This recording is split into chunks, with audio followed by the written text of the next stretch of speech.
ఒక సంవత్సరంలో 12 నెలలు ఉంటే 12 నెలలు వాళ్ళు పనిచేస్తే 3 నెలల జీతం ఐటీ కిందనే పోద్దంట. అంటే వాళ్ళు పనిచేసేది కేవలం 9 నెలలు మాత్రమే. సో ఇక్కడ కట్ చేస్తే నా సింగరేణి ఎంత ఇచ్చింది, ఎన్ని డబ్బులు ఇచ్చింది?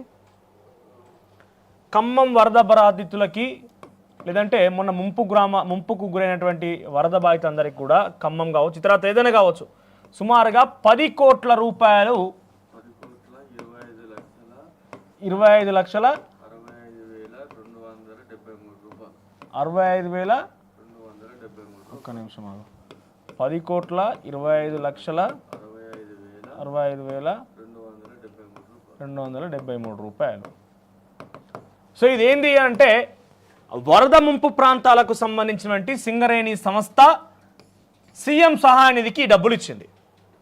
సో ఇప్పుడు ఎందుకు ఈ విషయం మాట్లాడాల్సి వస్తున్నారంటే సింగరేణి కార్మికులు అంటే ఆశమాష విషయం ఏం కాదు. సరే ఇప్పుడు జీతాలు పెరిగినాయి, వాళ్ళు మంచి లగ్జరీస్గా బతుకుతున్నారు, కొన్ని సందర్భాల్లో జనరేషన్స్ మారినాయి, గతంలో ఏదైతే సిచ్యువేషన్ ఉండేనో ఆ సిచ్యువేషన్ తగ్గట్టుగా ఇప్పుడు కొన్ని టెక్నాలజీ అన్ని రకాలుగా మారినాయి కావచ్చు. కానీ అది డెఫినెట్గా ఎంత వాళ్ళు లగ్జరీస్గా ఉన్నా ఎన్ని రకాలుగా జీతాలు వచ్చినా వాళ్ళకు కొంత ఏమంటారు క్వార్టర్లు కానీ లేకుంటే కరెంటు బిల్ అన్నీ కొన్ని ఫ్రీగా ఇస్తున్నామని చెప్పి యాజమాన్యం చెప్పుకొచ్చినా కూడా అది చాలా సాహసోపేతమైనటువంటి ఉద్యోగమే.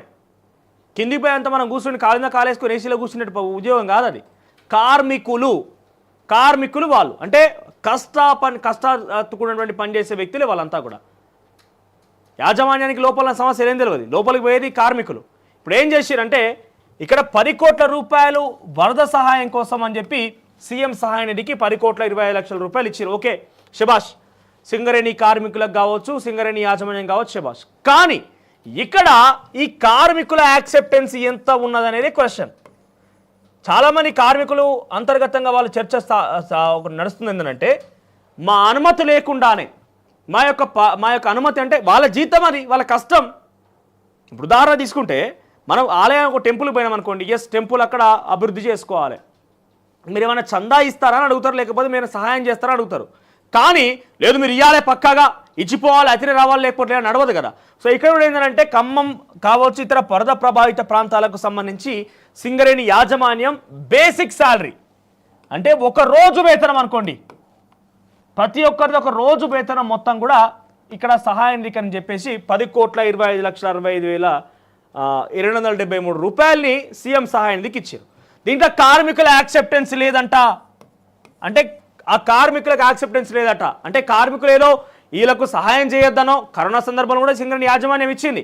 ఏదైనా విపత్తులు జరిగినప్పుడో లేకుంటే ఇబ్బంది పడ్డప్పుడో రాష్ట్ర ప్రభుత్వాన్ని ఆదుకోవడం కోసం సింగరేణి సంస్థ డెఫినెట్గా ముందడుగు వేస్తుంది. కానీ ఈ సింగరేణి సంస్థ కార్మికులు ఎందుకు ఇప్పుడు యాక్సెప్ట్ చేస్తలేరు, ఆ చర్చ ఎందుకు మొదలైంది అన్నప్పుడు ఒక క్వశ్చన్ రేజ్ చేస్తే, ఎస్ ఇందాక మనం ఫస్ట్ పాయింట్ విన్నప్పుడు ఐటీ ఇన్కమ్ ట్యాక్స్, ప్రతి ఒక్కరు కూడా ఇన్కమ్ ట్యాక్స్ రిటర్న్స్ ఉంటాయి. అంటే ఐటీఐఆర్ ఫైల్ చేసుకోవచ్చు, రిటర్న్ తీసుకోవచ్చు. కానీ సింగరేణి దగ్గర కార్మికుల దగ్గర ఐటీఐఆర్ లేదు. అంటే వాళ్ళకు 30% వాళ్ళ జీతంలో ప్రతి ఏడు 30% రూపాయలు ఇన్కమ్ ట్యాక్స్కే పోతాయి. వీటిని ఏదైనా రిటర్న్ తీసుకుందామన్నా కూడా ఇందాక మనకు కొంతమంది ఆ సింగరేణి కార్మికులకు సంబంధించి బాధితులు ఫోన్ చేసినప్పుడు ఏదైనా ఆధారాలు పెట్టి రిటర్న్ తీసుకుందామనంటే సింగరేణి సంస్థ నోటీసులు జారీ చేస్తుందట. ఏమని, మీకు క్వార్టర్లీ ఇస్తున్నాం, మీకు కరెంటు బిల్ ఇస్తాం, పుక్కెట్లు ఇస్తారా, మీ ఇంటికి వెళ్ళి పట్టుకొచ్చి ఇస్తారా? సింగరేణి యాజమాన్యం కానీ ప్రభుత్వాలు కానీ క్వార్టర్లు కానీ కరెంటు బిల్ కానీ పుక్కిట్లు ఇస్తారా? వాళ్ళకేమన్నా వాళ్ళకి పుక్కిట్ల వాళ్ళ దానం చేస్తారు. వాళ్ళకేమన్నా వాళ్ళ కష్టార్జితం, వాళ్ళ కష్టపడి ఆ గనిలోకి దిగి బొగ్గు ఉత్పత్తి చేసి బయటికి పట్టుకొచ్చి నలుగురికి కరెంట్ అందించడంలో కావచ్చు ఒక వ్యవస్థను ఏర్పాటు చేసిరు. ఒక వ్యవస్థ ఏర్పాటైంది. పుక్కిట్లు ఏమి ఇస్తలేరు కదా, నోటీసులు జారీ చేసి ఐటీఆర్ ఫైల్ లేకుండా చేస్తున్నారట.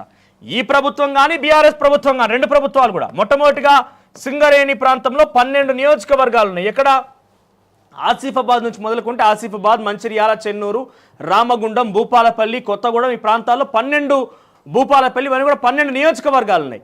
ప్రతిసారి 12 నియోజకవర్గాల్లో పోటీ చేసే ఎమ్మెల్యేలు కానీ ఆ పార్టీల అధినేతలు కానీ పార్టీలు కానీ ఒకటి చెప్తాయి, మీకు ఐటీ నుంచి విముక్తి కల్పిస్తాం. అంటే 12 నెలలు వాళ్ళు పనిచేస్తే 3 నెలల జీతం ఐటీకే కట్టాలి. సో చాలామంది ఇది చెప్పిన తర్వాత కొంతమంది సింగరేణి ప్రభావిత ప్రాంతాలు కావచ్చు, సింగరేణి ఏరియాలో కావచ్చు సామాన్య జనం ఏమనుకుంటారంటే వాళ్ళకేంది మస్తు పైసలు వస్తున్నాయి, జీతాలు వస్తున్నాయి. జీతాలు వస్తున్నాయి, మళ్ళీ మస్తు పైసలు వస్తున్నాయి, వాళ్ళు కష్టపడితేనే వస్తున్నాయి. పుకెట్లు ఏం యాజమాన్యాలు పట్టుకొచ్చి ఇస్తలేదు, వాళ్ళకు పుకెట్ రావా పైసలు కూడా, వాళ్ళు కష్టపడితేనే వస్తాయి. కట్ చేస్తే వాళ్ళ కష్టార్జితం ఎడబోతున్నాయా అంటే ఇంకో ఇట్లా ఆగమైపోతున్నది, ప్రభుత్వాలకు ఐటీ పేరులో పోతున్నాయి. సో ఇప్పుడు ఎందుకు ఈ అంశం దీనికి లింకింగ్ ఏందనంటే ప్రభుత్వాలు చెప్పినాయి, దీన్ని చేయలేకపోయినాయి. ఓకే, కట్ చేస్తే ఇక్కడ ఎందుకు యాక్సెప్టెన్స్ లేరు ఈ సహాయ నిధికి ఇవ్వడం కోసం అని అంటే ఒక ఉదాహరణ చెప్తా మీకు. సింగరేణి అనగానే ఎక్కువ గుర్తుకొచ్చేది కొత్తగూడెం, కానీ మైన్స్ ఎక్కువగా ఉన్నదంటే రామగుండం ప్రాంతం. సో ఈ రామగుండం కావచ్చు, మంచిర్యాల, ఈ ఆసిఫాబాద్ బెల్ట్ మొత్తం కూడా చాలా ఎక్కువగా మైన్స్ ఉంటాయి. గోదావరి బెల్ట్ మొత్తం కూడా ఈ మైన్స్ ఉన్నటువంటి ప్రదేశాలు ఇవన్నీ కూడా. అక్కడ ఇప్పుడు కొత్త తరం సుమారు 45,000 మంది ఏదో కార్మికులు ఉన్నట్టుగా ఒక అంచనా లెక్క అవుతున్నది. ఇప్పుడు కొత్త తరంలోనే సుమారుగా 15 నుంచి 20,000 మంది కొత్త తరం జనరేషన్ అటువంటి కార్మికులు వచ్చారు. కొత్త తరం అంటే జనరేషన్ 35-30 ఇయర్స్ డిపెండెంట్ ఉద్యోగాలు కావచ్చు, ఉద్యోగాల రీత్యా కారణ నియామకాల ద్వారా వచ్చిన కావచ్చు, ఎవరైనా కూడా ఈ ఉద్యోగాలు వచ్చినాయి. ఈ ఉద్యోగాలు వచ్చిన వారంతా కూడా వాళ్ళ పిల్లల భవిష్యత్తు కోసం, వాళ్ళ భవిష్యత్తు కోసం ఆలోచన చేస్తారు కదా. మరి ఎంత మేర వీళ్ళ భవిష్యత్తు కోసం యాజమాన్యం ఆలోచన చేస్తుంది? వీరి పిల్లల కోసం ఒక ఉదాహరణ తీసుకుంటే రామగుండం ప్రాంతంలో ఈ సింగరేణి ఏరియా హాస్పిటల్లో కనీసం ఒక పిల్లల డాక్టర్ లేరట. వాళ్ళ వైద్యం పట్ల, వాళ్ళ శ్రేయస్సు పట్ల, వాళ్ళ సంక్షేమం పట్ల ఎంత చొరవ చూపిస్తుంది ఈ యాజమాన్యం. చనిపోయినాక ₹1 కోటి ఇస్తాం, బతుకుండంగా ఇవి ఇస్తాం, ఇవి కాదు కావాల్సింది. వాళ్ళ వెల్ఫేర్ కోసం ఏం కష్టపడుతున్నది. ఒకప్పుడు ఆ సింగరేణి ప్రాంతంలో గతంలో చూసుకుంటే, గతంలో యాజమాన్యాలు ఇచ్చేది, మరి ఇప్పుడు ఏమైనా తెలియదు కానీ చలికాలంలో స్వెటర్లు ఇచ్చేది, వాళ్ళకు పర్ఫెక్ట్గా ప్రొటెక్షన్ ఉండేటువంటి షూస్ ఇచ్చేది, గ్లౌజులు ఉండేది చేతులకి. ఇప్పుడు ఏమీ లేవు, వెట్టి చాకరీ ఎక్కువ ఉన్నది. మేనేజ్మెంట్లు మారుతున్నాయి, యాజమాన్యాలు మారుతున్నాయి, అన్ని మారుతున్నాయి, దీనికి మాత్రం యాక్సెప్టెన్స్ లేదు. ఇప్పుడు ఈ సమయంలో ఈ డబ్బులు ఇవ్వకపోవడానికి వాళ్ళు ఎందుకు నిరాకరిస్తున్నారు? యాక్సెప్టెన్స్ లేదు. వాళ్ళు చాలా క్లియర్గా యాక్సెప్టెన్స్ లేదు. ఇందులో పొలిటికల్ ఎజెండా మొదలైంది. పొలిటికల్ ఎజెండా ఎవరంటే ఐఎన్టీకి సంబంధించి ఒకరిద్దరు నాయకులు, ఏఐటీకి సంబంధించి ఒకరిద్దరు నాయకులు పోయి మొత్తం కార్మికుల డబ్బులు అప్పనంగా ఎట్లా కట్టబెడతారు? మా సొమ్మును అతసొమ్ము అల్లుడు దానం చేసినట్టు అయిపోతుంది. ఇక్కడ అతసొమ్ము అల్లుడు దానం అంటారు కదా, దానికి ఎగ్జాంపుల్ పర్ఫెక్ట్ ఇది. కొంతమంది 2-3 కార్మిక నాయకులు పోయి మొత్తం మేమే చేసినాం, మేమే బతకొచ్చినాం అన్నట్టుగా మీరు ఆ ఫోటో చూస్తే సింగరేణి సీఎండి కూడా పక్కన నూకేసారు. సీఎండి కూడా పక్కన నూకేసి వాళ్ళే మొత్తం మా ఇంటికల్లే ఇస్తాను అన్నట్టుగా వీళ్ళు చేతిలో పెట్టి ఇస్తున్నారు. ఇది కార్మికుల బాధ, వాళ్ళ ఆవేదన. ఎస్, అక్కడ నుంచి వచ్చిన వ్యక్తిగా నాకు కూడా తెలిసి ఎట్లా ఉంటుంది రాజకీయాలు, అక్కడ ఏం సాగుతున్నాయని. పొలిటికల్గా టర్న్ అయింది ఈ సహాయ నిధి అనేది. మరి కార్మికులకి సంక్షేమం గురించి యాజమాన్యం ఆలోచన చేయాలి కదా. మా గురించో పట్టించుకోరు, ఎక్కడ విపత్తు జరిగినా మేమే ఇవ్వాల్సి వస్తున్నట్టుగా మా యొక్క జీతాల నుంచి కావచ్చు, మా యాజమాన్యం ఇవ్వాల్సి వస్తున్నది. కానీ ఇక్కడ యాజమాన్యంలో ఐటీఆర్ గురించి రాష్ట్ర ప్రభుత్వాలు చెప్తాయి, కానీ దాన్ని అమలు చేయాయి. ఇక్కడ ఈ యొక్క జనరేషన్ మారిన కొద్దీ కొత్త తరం వాళ్ళు వచ్చినప్పుడు అక్కడ వాళ్ళకు తగ్గట్టుగా కొన్ని పని విషయాల్లో కావచ్చు, లేకుంటే అక్కడ సదుపాయాలు ఏర్పాటు చేయాలి. ఈ 15,000 మంది కొత్తగా వచ్చిన కార్మికుల పిల్లలకు కానీ అక్కడ ఒక డాక్టర్ హాస్పిటల్ ఉందా, ఒక కాలేజ్ ఉన్నదా, ఒక వ్యవస్థ ఉన్నదా? ఇవి పట్టించుకోరు, వీటికి సంబంధించిన అవసరం లేదు. ఇదే పోయిన నాయకులు, ఈ కార్మిక నాయకులు ఎంతమంది అక్కడ స్కూళ్ళు, సింగరేణి వ్యవస్థ ఏర్పాటు చేసే స్కూళ్ళు ఉన్నాయి, ఎంతమంది క్వార్టర్లు మంచిగా ఉన్నాయి, అంటే వాళ్ళకి ఇచ్చినటువంటి క్వార్టర్లు కావచ్చు ఇంకా మంచిగా ఉన్నాయి. వెట్టి చాకిరే కాదు, వాళ్ళకి సంబంధించి వెల్ఫేర్ చూస్తూ యాజమాన్యం కార్మికుల్ని వాళ్ళకు శ్రేయస్సు చూస్తూనే ఇటువంటి పనులు చేస్తే బాగుండేది. సో ఇక్కడ ఈ తరం వచ్చిన వాళ్ళందరి పిల్లలకు కానీ లేకపోతే వాళ్ళకి కానీ ఎటువంటి ఫెసిలిటీస్ లేవు. ఒక హాస్పిటల్ ఫెసిలిటీ లేదు. సూపర్ స్పెషాలిటీ హాస్పిటల్ అని అంటారు. ఎక్కడుంది super speciality hospital? Singareni super speciality hospital అంట. చూద్దాం పని, ఏ సూపర్ స్పెషాలిటీ హాస్పిటల్ పోయి చూద్దాం. సరైన సమయంలో మందులు ఉండవి, డాక్టర్లు అందుబాటులో ఉండరు, ఓ స్కూల్ లేదు, సరైనటువంటి రోడ్లు కూడా లేవు. సింగరేణి ప్రాంతంలో సరైన రోడ్లు కూడా లేవు. క్వార్టర్ల పరిస్థితి అంటారా, 50 మంది నాటికి కట్టిన క్వార్టర్లకి మళ్ళీ వీళ్ళు పోయిన తర్వాత వీళ్ళ డబ్బుల నుంచే మళ్ళీ రిపేర్ చేయించుకోవాలి. సో వాటర్ సప్లై లేదు, కనీసం వాటర్ సప్లై లేదు, హైజీన్ వాటర్ సప్లై లేదు. ఇవన్నీ సమస్యలు ఏమో ఉంటాయి. మా దగ్గర తీసుకుంటున్న ఆవేదన కార్మిక నాయకుల నుంచి, కార్మికుల నుంచి ఆవేదన వ్యక్తమవుతోంది. ఈ 2 అంశాలే కాదు, ఇంకా చాలా కీలకమైన అంశం ఇంకోటి ఏంటంటే ప్రతి ఏడు ఇప్పుడు మళ్ళీ చెప్తున్నా, వాళ్ళు కష్టపడుతున్నారు, వాళ్ళకి జీతభత్యాలు వస్తున్నాయి, గతంలో కంటే జీతాలు పెరిగిపోయినాయి, వాళ్ళు బాగానే ఉంటున్నారని మీరు అనుకుంటున్నారు. కానీ వాళ్ళ లోపల అంతర్గతంగా ఏముందనేది ఒకసారి ఆలోచన చేస్తే మనకు కూడా తెలుస్తుంది. వాళ్ళ ఆవేదన వాళ్ళు చెప్పుకుంటే కానీ అర్థం కాని విషయం. పోనీ మనం చెప్పుకుందామా అంటామంటే ఆ కార్మిక నాయకుల నుంచి ఒత్తిడి వస్తుంది, తర్వాత యాజమాన్యం నుంచి ఒత్తిడి వస్తుంది, చెప్పలేక దిగమింకొని ఉండాల్సిన పరిస్థితి వచ్చింది. ఇప్పుడు కట్ చేస్తే ఇంకో విషయం ఏంటంటే ప్రతి ఏడు దసరా బోనస్ అంటూ ఒకటి వస్తుంది, దసరా బోనస్. సో ఈ దసరా బోనస్ ఆనవాయితీగా వస్తున్నది ఏంటంటే అంటే గత 10 ఏళ్ళు మీరు చూస్తే అది బీఆర్ఎస్ పార్టీ ప్రభుత్వమా ఏ ప్రభుత్వం అని కాదు, గత 10 ఏళ్ళు ఏ ప్రభుత్వం ఉన్నా మీరు చూస్తే కనుక దసరా బోనస్ అనేది దసరా వచ్చే కంటే ఒక నెల 2 నెలల ముందుగానే అనౌన్స్ అవుతుంది. ఒక నెల ముందుగానే అనౌన్స్ అవుతుంది. ఒక 10 రోజుల ముందే అది దసరా బోనస్ అనేది ఈ జీతంతో పాటుగా పడిపోతుంది. ఇవాళ ఎంత 20వ తేదీ, 12వ తారీఖు దసరా ఉన్నది. ఒక నెల రోజుల ముందనంటే ఇప్పటికీ అనౌన్స్ కావాల్సింది, కానీ ఇంకా అనౌన్స్ చేయలేదు. గత ప్రభుత్వంలో అంటే 2022-23కు గాను 2200 కోట్ల రూపాయల లాభం వచ్చిందని చెప్పి ప్రభుత్వం డిక్లేర్ చేసింది, సింగరేణి యాజమాన్యం డిక్లేర్ చేసింది. దీంట్లో 32% సింగరేణి కార్మికులకి బోనస్. ఇది ఇక్కడ మ్యాచ్ అవుతుంది అనుకోండి. ఇందాక ఆయన కూడా చెప్పిండు, బాధితుడు కూడా ఈ బోనస్ అన్ని కూడా మా దగ్గర కొట్టి మాకే పెడతారు సార్, మాకు ఇచ్చేది ఏం లేదని చెప్పిండు. అంటే ఇక్కడ 32% బోనస్ అనేది ఉందో ఇక్కడ 30% ఐటీ కట్ అయిపోయి మళ్ళీ అదే జీతం వీళ్ళకి ఇస్తారు అంతే. బోనస్ అనగా అడిషనల్గా ఏం లేనట్టుగా ఆ కార్మికుడు చెప్పుకొచ్చిండు. ఇక చూస్తే ఈ 2200 కోట్ల రూపాయల 32% బోనస్ వచ్చింది. ఇప్పుడు 70 మిలియన్ టన్నుల ఉత్పత్తి జరిగిందట ఈ సంవత్సరానికి. అది చెప్పిర్రు. ఎంతవరకు ఆదాయం రాబట్టగలదు అది చెప్పారు, కానీ బోనస్ విషయంలో ఎంత లాభం వచ్చిందని చెప్పలేదు ఇప్పటివరకు. అంటే ప్రతి ఏడు వచ్చి వాళ్ళకి ఈ సంవత్సరం అనౌన్స్ చేయకపోయేసరికి ఒక అనుమానం వస్తుంది.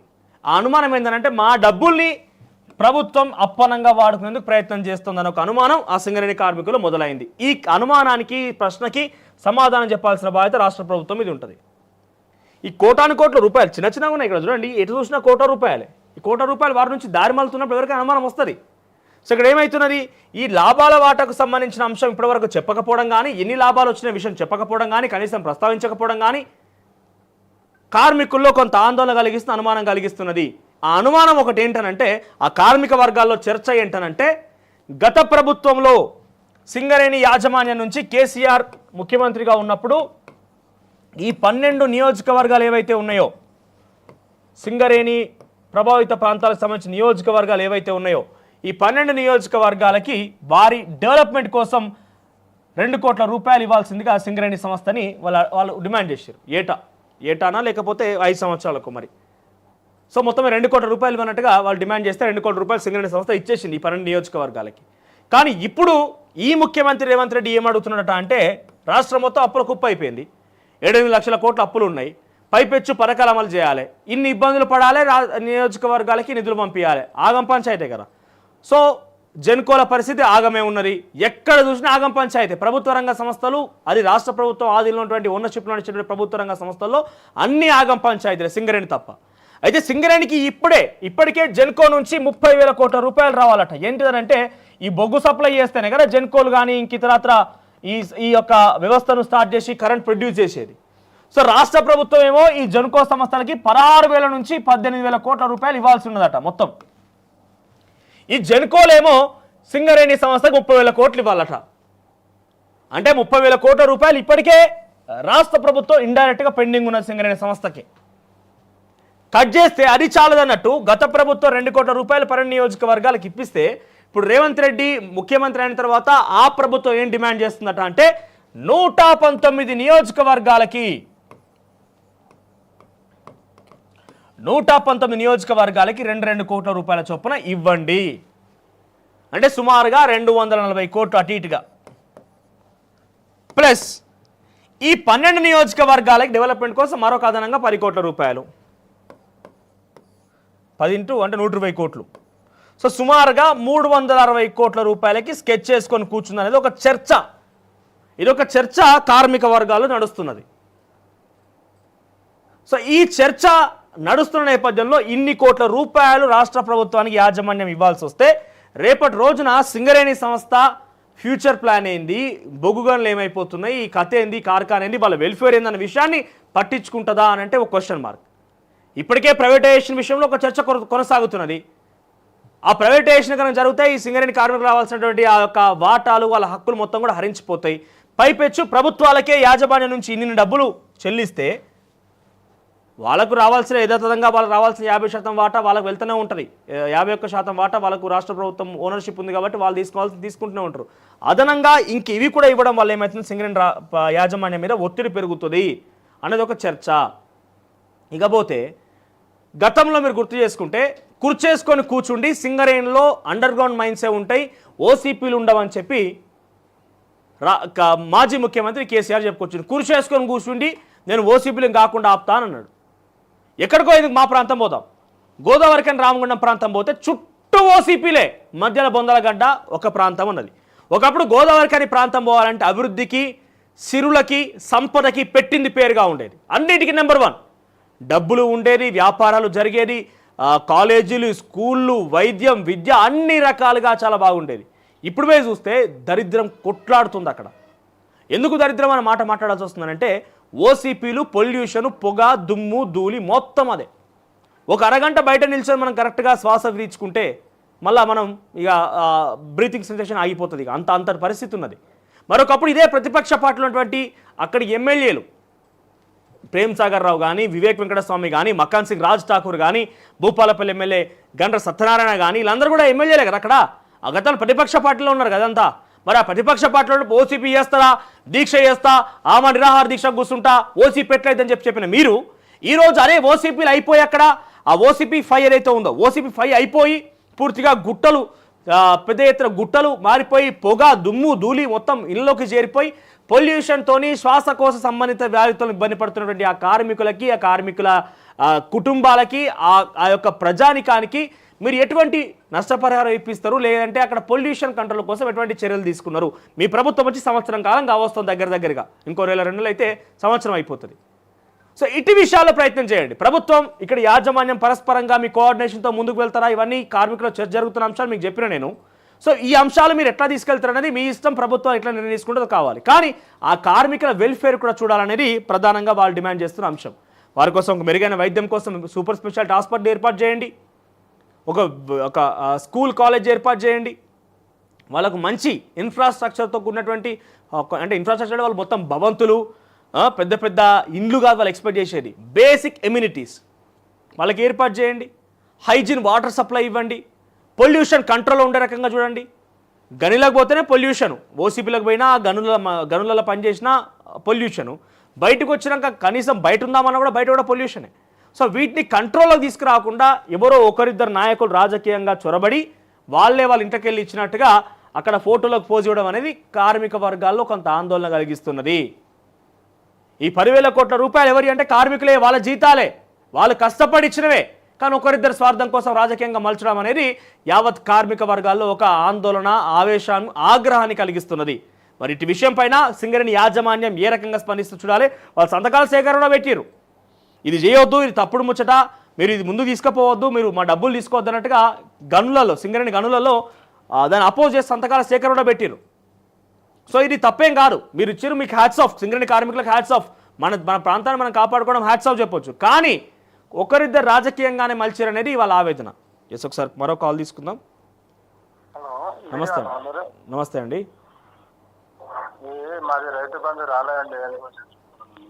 అవునవును, నేనే మంత్రి తుమ్మల నాగేశ్వరరావు మాట్లాడుతున్న రైతు బంధు గురించి. కేవలం వ్యవసాయం చేసే వాళ్ళకి రైతు బంధు ఇస్తారట, మరి ఎప్పుడు ఇస్తారో చూడాలి.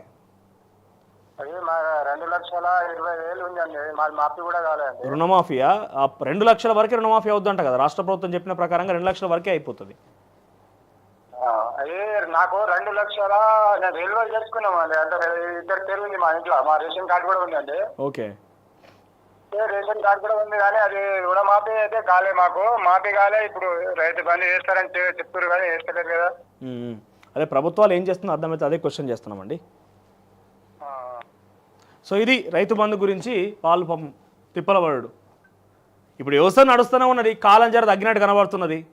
అంతో ఇంతో మన సాయం దొరికితే మందుల పిచికారికో, పెస్టిసైడ్స్కో, వాటికో వీటికో దొరుకుతాయి, కానీ వాళ్ళది కట్ చేస్తే సింగరేణి విషయం. ఇది సింగరేణి విషయానికి సంబంధించిన అంశం. సో కార్మికుల వెల్ఫేర్ కూడా కొంత పక్కన పెట్టేసింది సింగరేణి యాజమాన్యం. ఏదో చనిపోయిన తర్వాత ₹1 కోటి నష్టపరిహారం ఇస్తామనేది కాదు, వాళ్ళు బతుకుండగా వాళ్ళకి ఏం లాభం చేస్తాం, వాళ్ళ వెల్ఫేర్ కోసం ఏం చేస్తామని కూడా ఆలోచన చేయాలి. Basic amenities, school, education, health గురించి వాళ్ళు బాగా పటిష్టంగా ఆలోచన చేస్తున్నారు. హౌసింగ్ గురించి వాటి విషయంలో మీరు ఏ రకంగా చెప్తారో ఆ నిర్ణయం తీసుకుంటే బాగుంటుంది. కానీ కొంత రాజకీయ ప్రమేయంతోనో ప్రభుత్వాలు డైరెక్ట్గా ఇన్వాల్వ్ అయిపోయో యాజమాన్యాన్ని కూడా ఒత్తిడి తీసుకొచ్చో యాజమాన్యం యొక్క గ్రిప్ మొత్తం కూడా గవర్నమెంట్ దగ్గర పెట్టో ఇబ్బంది పడితే కార్మికులు మొత్తం కూడా తిరగబడే అవకాశం ఉంటుంది.